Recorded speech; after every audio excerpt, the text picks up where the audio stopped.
favorite songs in the whole world.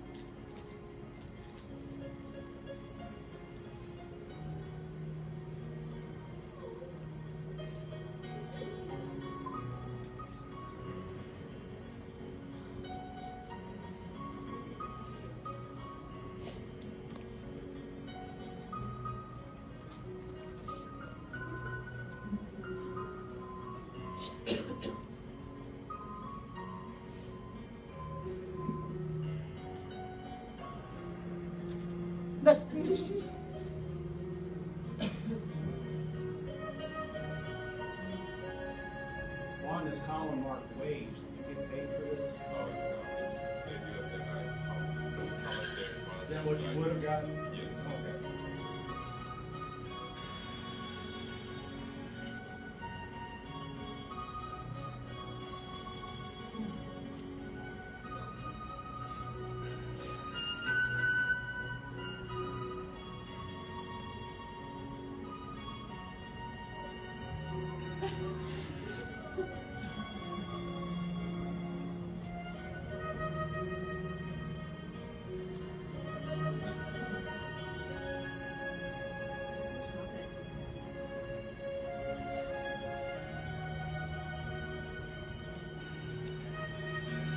They have tongues like frogs with that sticky.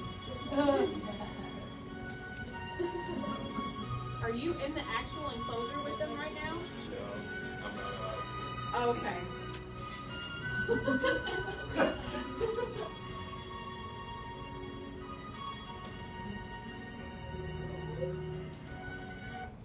that's it.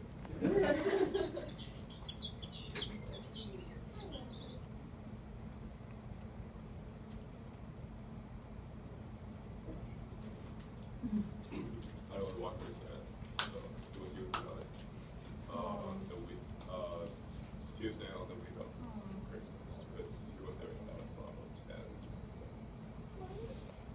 by the way, yeah, that's me and Sylvester. But yeah. Use that mic. Oh, yeah. So that's me and Sylvester, the youngest giraffe. Okay, here's some trivia about zookeepers. They don't just play with animals. That's what I thought. Mike. Oh, sorry. Sorry.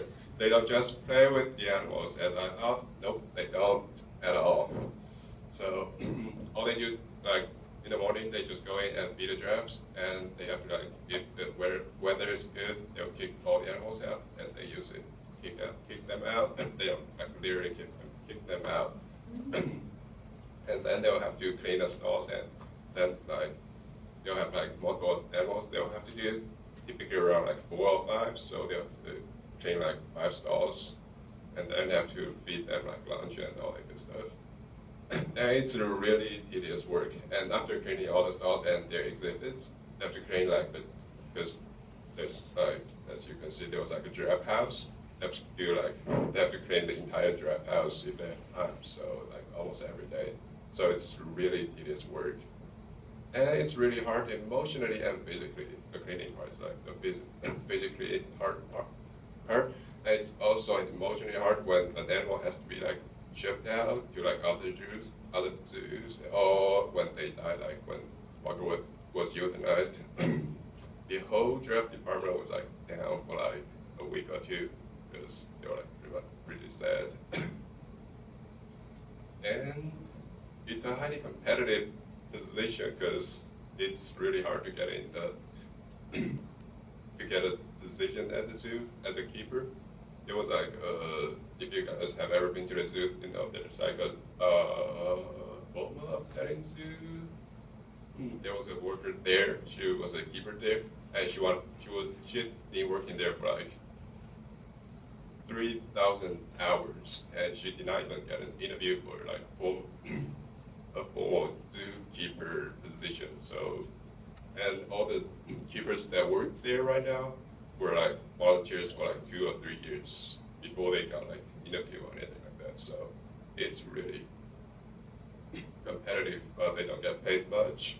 As one of the keepers were talking to me, she was on like 2.5 times wage on like Christmas Day, and she denied get paid for like $50 per hour. So their normal wage is like 17, 18 dollars per hour, I think. And they are pretty much all educated. All of them except for one have at least one degree in college. So, and they do love animals, even though they complain about the frustration they face when the animals don't do what they want them to do. So, and here's some pictures that what I learned, all the animals, like every single one of them has a distinctive personality or animality. I don't think that's a word yet, so. Walker, he was named Walker because he did not walk much. He did not like to move at all. He would walk like, sometimes he would not move for like 2 hours. Like he just stand there and not do anything. And Malika, Walker's last name, you saw her. And she did not nurse a single cow. She just gave birth to the cow and just left the cow there. And when there were like other female giraffes, the other female giraffe nursed all Malika's calves. She did not do anything. She just eats. And Watson, there's a like, if you have ever seen like a mango with like a, that's a mango by the way. If you have ever seen the mango with like a crooked horn at the zoo, that's Watson. And he likes people more than he likes mangos. Because when he was young, he was in San Diego Zoo, and his horn cap was injured, so he was like raised in the hospital area. So his childhood was like full of humans. So he does not like mangos at all. So he lives alone. So. Also, you can learn a lot from little things, such as a piece of paper with some numbers on it, like a temperature advisory paper, which has like all the like temperatures listed as like when like, such as for ADAX, like the R1 over there, they can go out in the exhibit when it's like 25 degrees, but for the warthog, the little African pig, they cannot go out until it's like over 55 degrees. But if you see where they live in their African home, as a bango, they live in like the jungle-ish area, so the temperature is like kind of stable, so it's like they can go out when it's like 40 degrees. But for ADAX, they live in the desert. In the desert, their temperature can go as low as like 10 degrees Fahrenheit, so they are pretty tough. But for warthog, they live in the savanna area, so it's typically really hot all the time, so they are not immune to like low temperatures. So, yep. More non-domesticated animals are intelligent.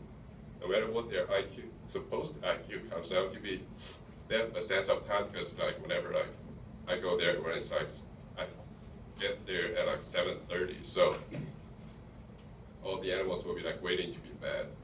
They'll just be standing there. They're hungry all the time, so it's not like they're hungry in the morning and then they wait for the food.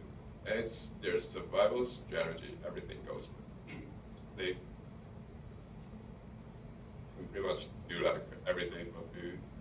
It's not like we don't feed them, but and they can communicate a little bit. Like in the zebra, there are like 3 female zebras, and one is pregnant now, and the other 2, one is the other's mother, and the daughter keeps on picking the mother all the time because she's like 26 years old, so she's about to be like gone soon. So, but the daughter will always show dominance, just be like running around the mom and show her dominance. So she always gets to eat first.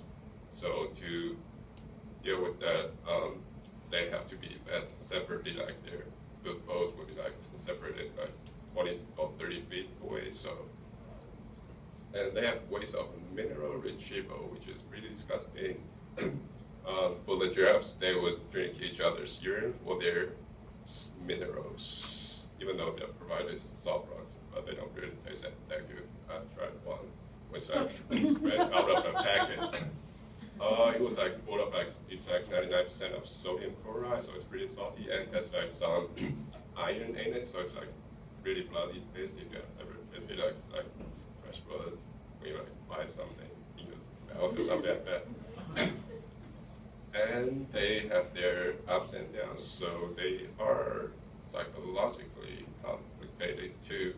Because some days you walk in, like see some of them, so you can see like they are depressed. They won't even respond or anything. Sometimes they don't even eat, even though when they are not down, they eat a lot. You can feed them whenever they eat it. And what's used really excels. That's a woolly monkey, and you can see the tail. They can use their tail as a hand. They can grab almost everything, and they can hand upside down from the tree using their tail. And they can grab like food from your hands using their tail.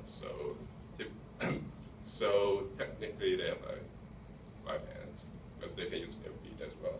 So, and that was my service and my action part. And just the creativity part, science thing, yeah.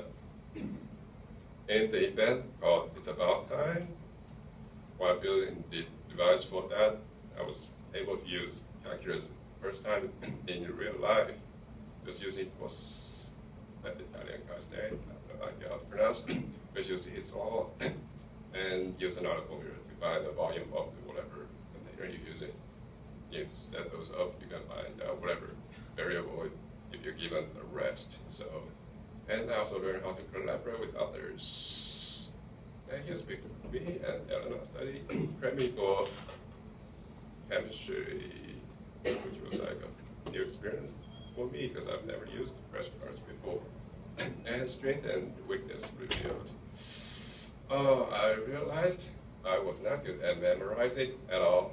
I can't memorize anything, but I can rationalize stuff and deduce stuff. So yeah, I work better with like logics, but I can't memorize at all. So that's about it. That's it. All right. Well, good.